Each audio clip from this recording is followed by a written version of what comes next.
হয়তো কাস্টমারদের কাছে পয়সা নেই, ওই জন্য হ্যান্ডেল মারছে, আসছে না। এই তো দুজনকে আসছে মনে হচ্ছে। এই শোন, তুই আগে কোনো কথা বলবি না, আমি কাস্টমারের সাথে রেট ঠিক করবো, তারপরে তুই কথা বলবি, ঠিক আছে? এ মাগি তো আবার বিশাল মোটারে মারা, এ হবে না। তোমার রেট কত? কতক্ষণ থাকবে তুমি? এই 8 ঘন্টা 20 মিনিট মতো থাকবো। 8 ঘন্টা থাকলে 900 টাকা লাগবে। 900 বলছে বে?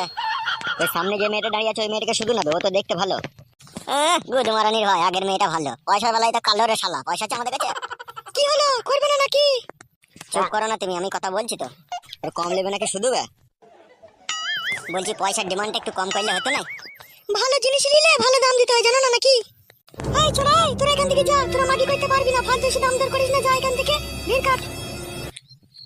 তুমি ওরা আমাকে এমনি দিলেও করবো না। বাবারে তুমি যা মোটা মারা, আমি পারবো না তোমাকে লাগাইতে। আমার মতো মেয়ের কাছে শুতে গেলে না